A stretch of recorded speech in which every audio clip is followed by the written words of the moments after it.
People who have seen nice people finally snap, what happened?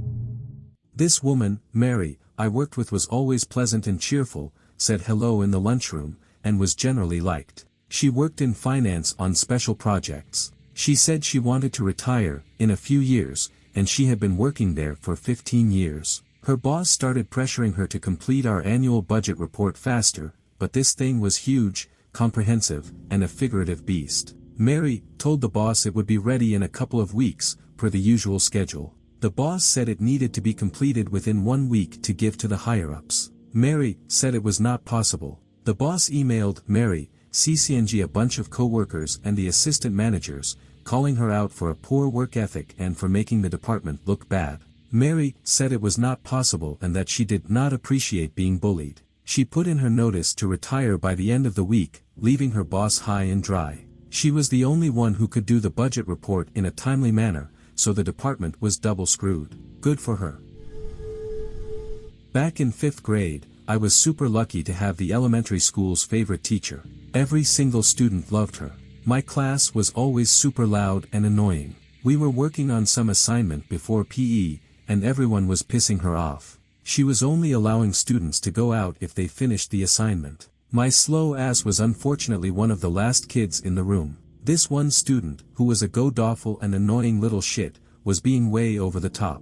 My teacher got up, put her hands over her ears, and just started screaming, "Shut the fuck up. Just shut up. Shut up. Shut up." She stomped out of the room, still screaming with her hands covering her ears. All of us just sat there in horror. A couple of kids just left to go to PE, and I sat there just trying to finish the assignment. Our principal came into the room a few minutes later, just telling the rest of us to go out to PE, but she made the little shit stay in the room with her. He was moved into the other 5th grade teacher's room after that. She was completely normal and fine after coming back, and nothing else went wrong for the rest of the year. She just worked her ass off and made all of us love her with her caring soul and all that fun stuff. But that moment completely traumatized me.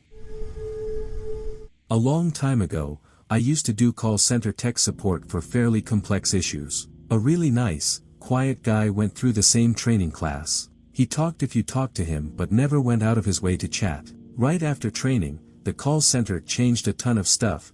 We started getting squeezed on the amount of time we could do documentation, how much research time we had, just metrics in general. It was utter bullshit because the favorites got to go on smoke breaks as often as they wanted with the managers. We would essentially be punished for that because we had to keep the average numbers in a certain area. He did all the right things, talked to his manager, talked to their manager, then to HR. It kept getting worse, plus enforced overtime. Then he got a super long call, he was on it for at least 2 hours, about a complex issue, and the customer was just straight up abusing him, but he had to take it because the managers would not give permission for him to hang up.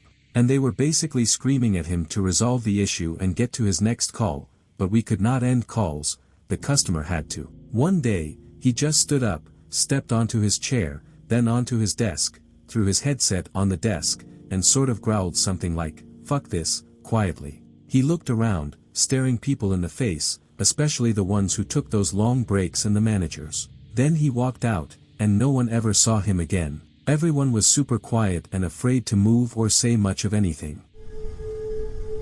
I used to manage a pub in a small rural town, population around 300, in Australia. Running the pub was mostly about maintaining the peace between the itinerant oil and gas workers and the local cattle industry families who resented their presence. The flashpoint for this conflict was frequently the jukebox in the bar. The oil and gas guys were usually city folks on fly-in, fly-out rotations, so their musical tastes somewhat differed from the locals. Anyway, there was a guy we will call Brian, who was the heir apparent to one of the larger cattle empires in the district. Super cool guy, everyone liked him, would give you the shirt off his back type. Brian had a daughter who had just married and was pregnant with her first kid. Sometime during the pregnancy, she noticed a dodgy-looking blemish on her butt, though she figured she would wait until she had the kid to get it looked at. Months later, she had the kid, went to get it checked, skin cancer, metastasized everywhere. Weeks to live. There was a huge funeral. Brian was destroyed. At the end of the church service, there was a procession of vehicles out to the cemetery. Some Halliburton truck, impatient to be caught behind it, plowed down the side of the road and spewed dust over the whole thing. From then on, Brian would be down at the pub every other night. He would get half smashed and then put that fucking If I Die Young song on the jukebox, the one that was popular like 10 years back. The man was circling the drain, but nobody really knew what to do about it. Anyway, one night, Brian was at the bar, and the song was on the jukebox. Some guys in Halliburton patched high-vis started bitching about the song choice. I told them to just leave it be, but one of them got up and unplugged the jukebox. Brian plugged it back in and put the song on again. One of the Halliburton guys called Brian a depressing old cunt. Brian told him to get fucked and, well, I do not remember who threw the first punch. But between the fight starting and the couple of seconds it took me to break it up, Brian did enough damage to put the guy in an ambulance.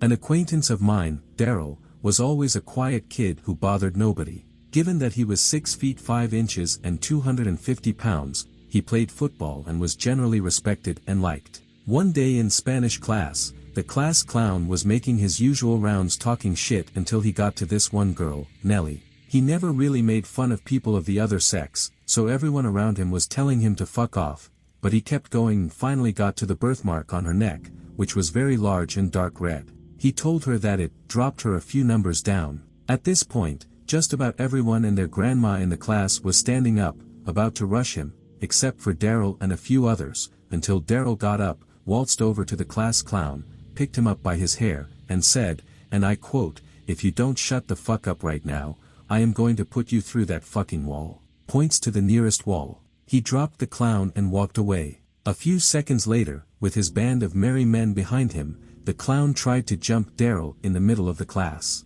Daryl then proceeded to elbow him across the room, run over, pick him up by the shoulder, and put his hand through the drywall right next to the clown's head. By this point, security had been called, and both Daryl and the clown were arrested, with both only getting off with fines for damages. Every day, the spackle patch where the hole used to be humbles me.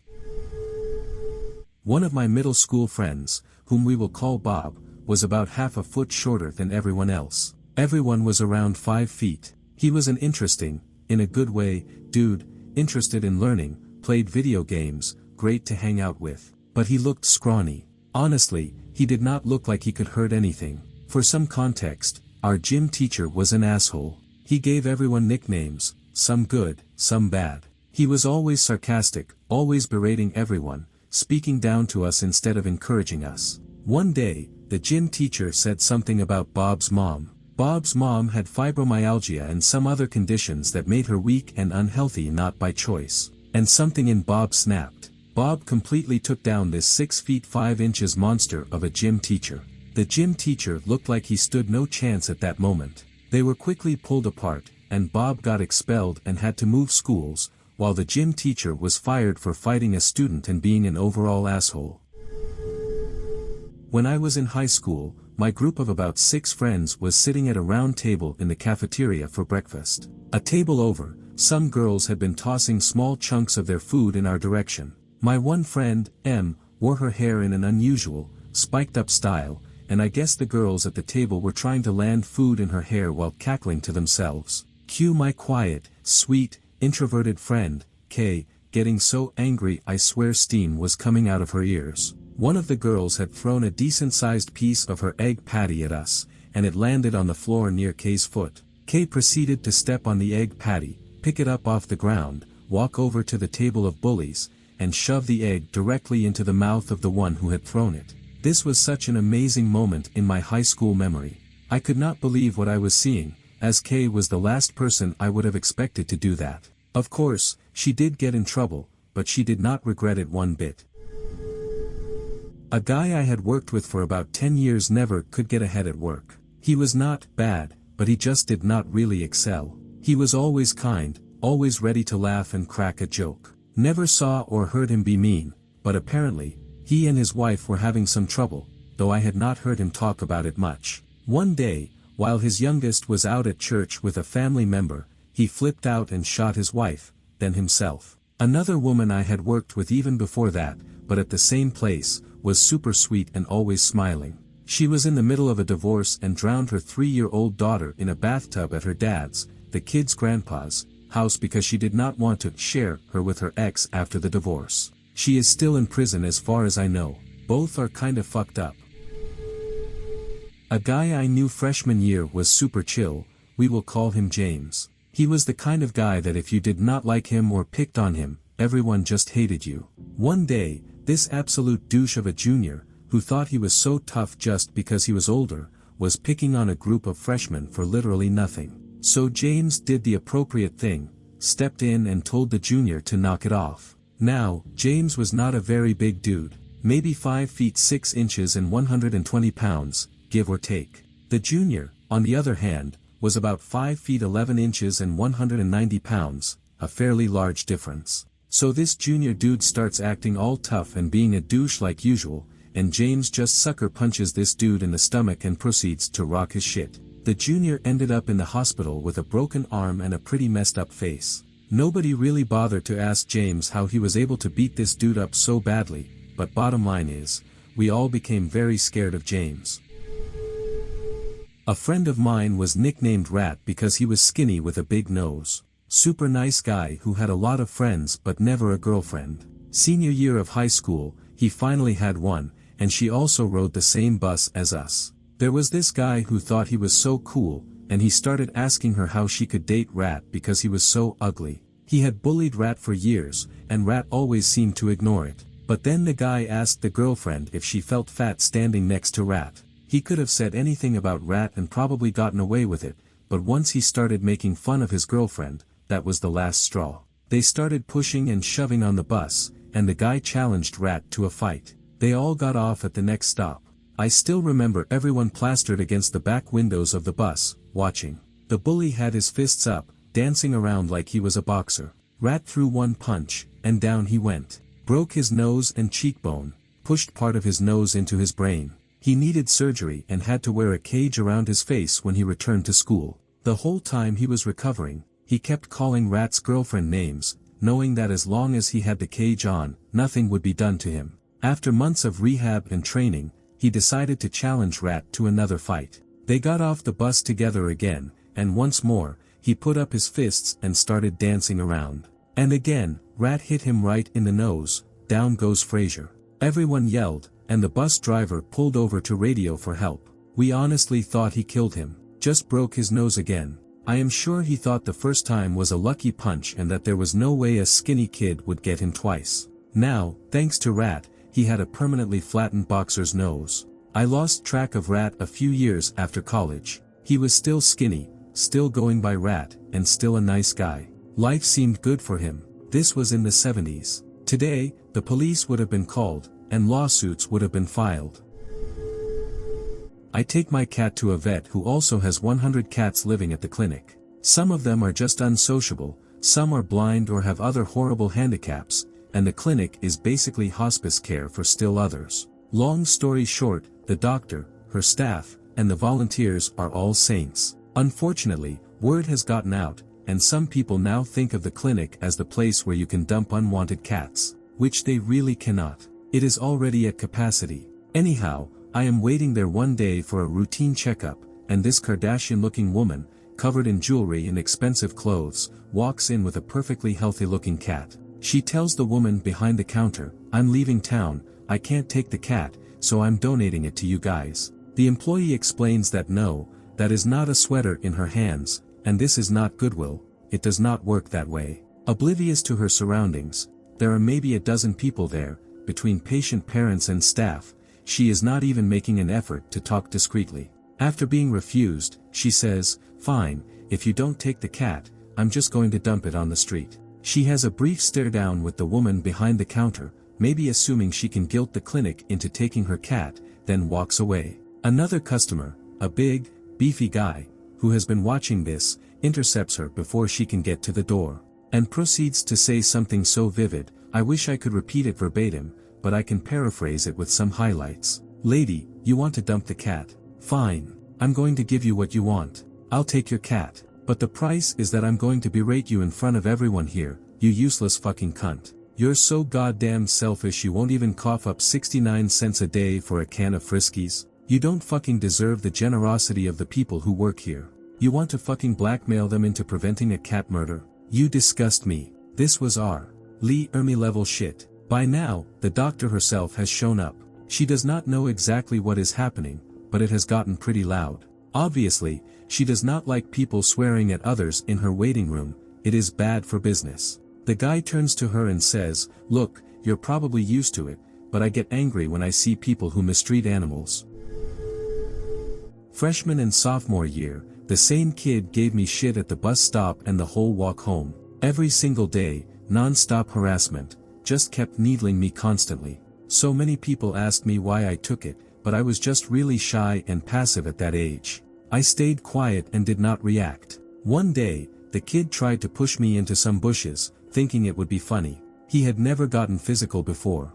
I grabbed his wrist and put him on his ass. He went down on his back, and when he tried to get up, I put the past 2 years into a single punch that put him right back down. The next day at school, the kid had the darkest black eye I had ever seen. He was not at the bus stop for the next few days, and when he started taking it again, he never said another word. I shocked a bunch of people, but it turns out lots of other kids hated this guy and were jealous I gave him what he had coming. It did a lot of good for me, and the positive reaction kind of helped me come out of my shell. 10 out of 10 would punch again. There was a kid at my school in about 7th grade named Frederick. He was loved by everyone, super nice, donated to charity regularly, and was well respected. One day, a new kid came to our school. We will call him Josh. Josh was a big douche. He hit people, pushed them around, threw food at people during lunch, just honestly a big ass. One day, he decided to pick on Fred by doing his usual shit, and Frederick just went ballistic, punching, screaming, kicking. They were both suspended for 2 or 3 days. After their suspension, they both came back, and Josh had a black eye, bruises on his arms and left leg. He looked awful. He thought everyone would start to hate Fred after what he did to him. But nope. Everyone was tired of his shit and started picking on him for how bad he looked. Fred was just loved even more after that, though he told me he got grounded for a week. I consider myself a nice, friendly guy, and I am pretty quiet. I was dating this girl, and it turned out my friend, who I consider even friendlier than I am, had dated her as well. My friend told me she was a really toxic person. It did not bother me too much since I am one of those people who does not like to judge others based on someone else's opinion. But about a month or 2 into the relationship, I started to see exactly what my friend was talking about. A few days later, I broke up with her. In the following days, she started shit-talking me and spreading rumors about both me and my friend. My friend's boyfriend heard these rumors and broke up with her too, so we were both pretty pissed about the situation. 3 days later, my friend caught her ex kissing my ex and confronted them. She was relatively chill about it. It is not like he was really cheating, but it still hurt either way. She was about to leave when my ex said, "It probably hurts you more to know I was doing him while you were dating." My friend slowly turned around and asked her to repeat herself. My ex happily obliged. Worst mistake of her life. My friend jumped on her and started beating the shit out of her, even ripping out some of her hair. When she was done with her, she walked up to her ex and said, "You want to cheat on me, that is fine, but you can get your shit beat with her," then slapped him and kicked him in the nuts. We still talk about this today. I used to be really shy and quiet. As the only daughter of a single working mother, it was hard to socialize with kids my age when everyone around me was 6 to 10 years older. This happened around 97 to 98. My mom decided to put me in a private school, and it was the biggest change of my life. These kids knew about computers, music, and English. I am from Mexico, while I only knew the essentials since I had come from public schools. The first few weeks were a nightmare because this girl decided to make fun of me. My skin, I was a lot darker, and she was white, and my accent, these kids did not have the regional accent for whatever reason. Things continued like that, and every day I felt sadder and lonelier until one day, I just snapped. I had started becoming friends with a girl who liked the same cartoons as I did, Dragon Ball, Pokemon, etc. And my bully did not like that I was not letting her push me around anymore. One day, she decided to poke me with her pencil while we were in class, knowing I was too shy to say anything in front of the teacher. She kept poking me until the teacher had to step out for something, so I just grabbed her pencil and threw it away. We started fighting in the middle of the classroom while everyone was either cheering, trying to stop us, or running out to get the teacher. She ended up pinching, scratching, and hitting me, but she never expected me to actually fight back, and fight back dirty. I grabbed her hair, punched her in the stomach, and bit her.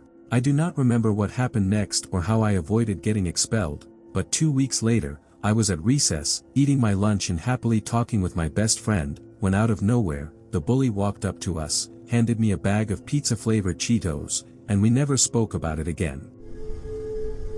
My brother was a sweet kid, emphasis on sweet, in elementary school. This was the early 2000s, he was probably 8 at the time. Anyway, he did wrestling and baseball to pass the time but was generally just a pretty average kid. He was smart and had a good number of friends from the sports he played. Nothing special, but there was one kid who bullied him a lot. For no real reason. The bully's name was Garrett, and he would call my brother names and hide his pencils and pens to get him yelled at in class. Well, one day, Garrett, for some odd reason, decided to literally slap my brother in the face with a school lunch. A piece of pizza or something, maybe chicken fried steak. My brother got up, grabbed him by his shirt, and slammed him to the floor, breaking the kid's nose and maxilla, upper jaw below the nose. After that, everyone started calling him Garrett the Ferret because he had to have his mouth wired shut. Fast forward a few years, and I was being bullied. And surprisingly, Garrett actually stood up for me.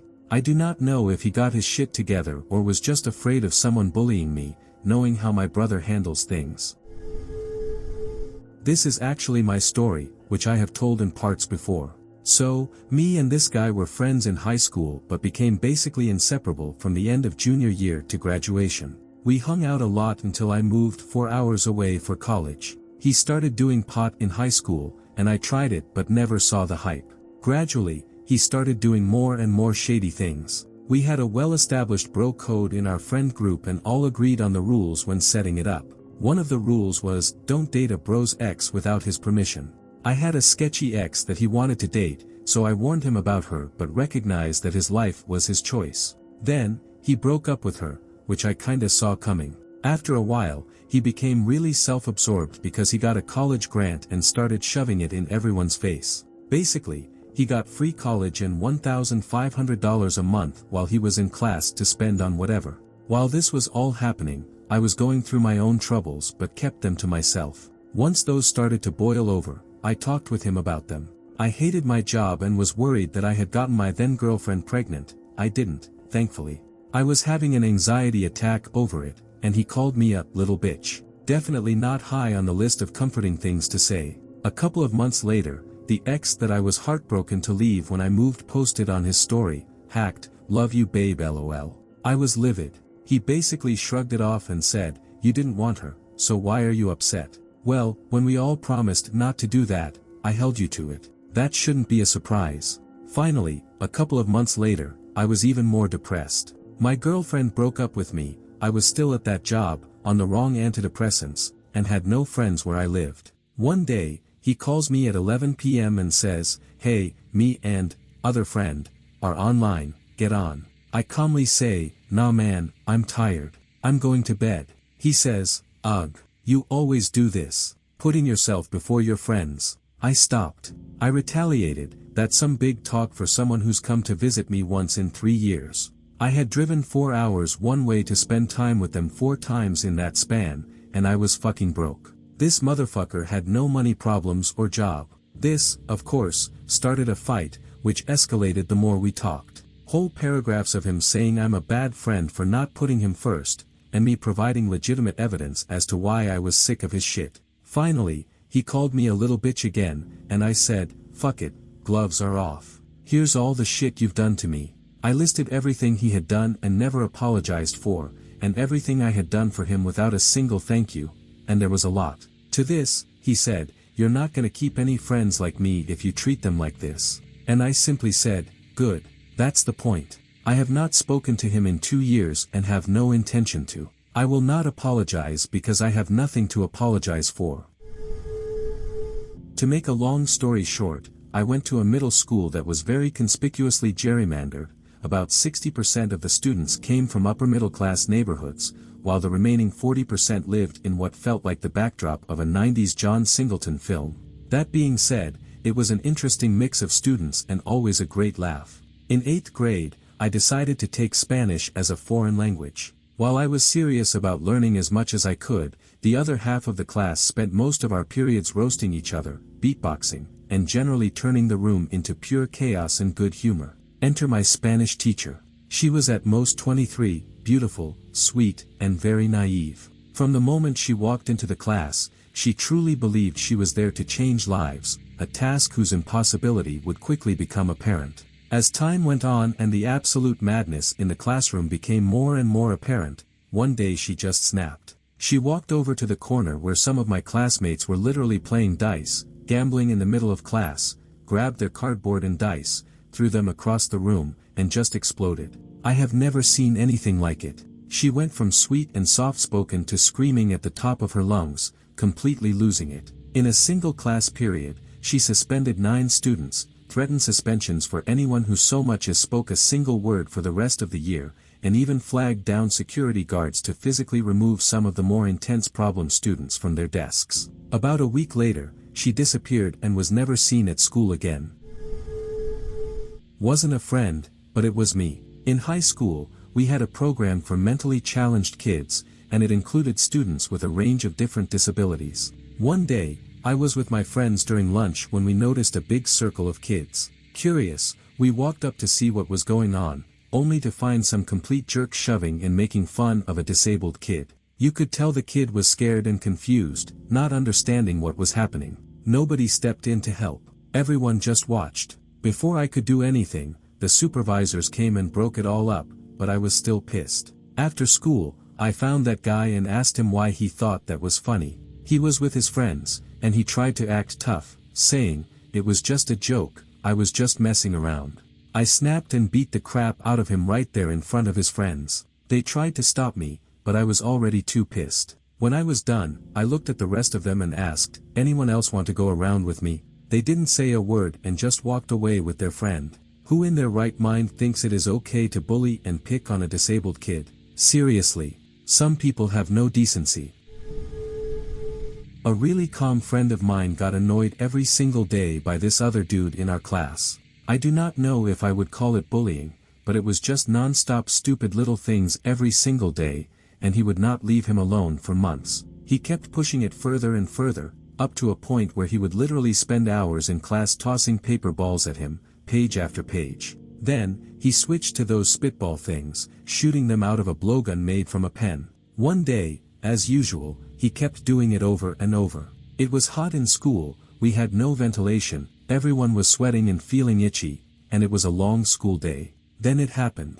The dude started crumpling up full notebook pages into hand-sized balls and throwing them at my friend's head whenever the teacher was not looking. After a few of those, my friend, without even turning around, said just one thing: "I dare you to throw another one." It was odd, especially the cold tone he spoke in. The guy hesitated for about 5 seconds, then ripped off another notebook page and formed it into a ball again. The second he was mid-throw, my friend stood up, grabbed his chair from beneath him, swung it over his head, and hammered that chair down on the bully. The dude barely had time to react. He instinctively put his throwing arm up as protection against the impending doom about to hit him. I have never heard a bone break before, but that guy's hand literally shattered. It made the weirdest sound I have ever heard a body make. The bully fell back, still cradling his now deformed hand, just staring at my friend in shock. My friend just calmly stood up and left the classroom because he knew he was heading straight to the principal's office. I think he was suspended for a week.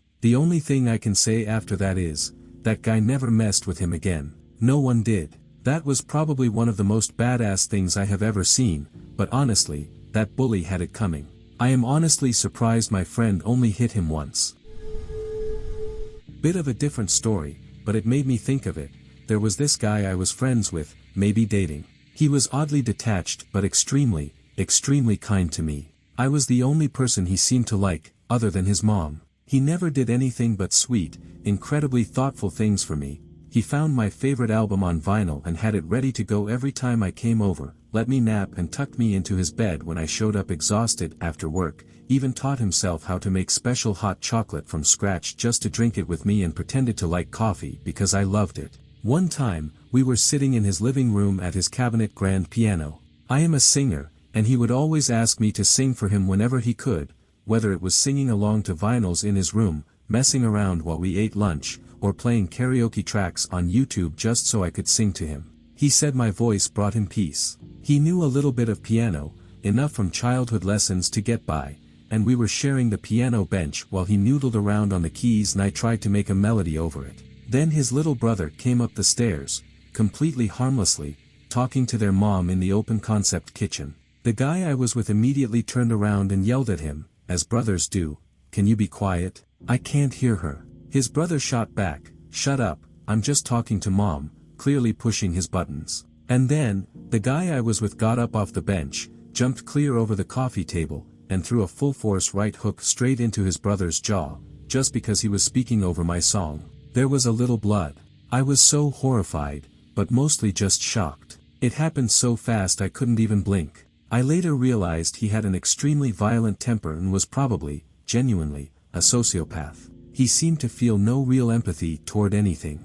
I made myself disappear and have not seen him since. But the weirdest part, he never did anything but kind things for me, always. It was strange. Anyways, that is that story.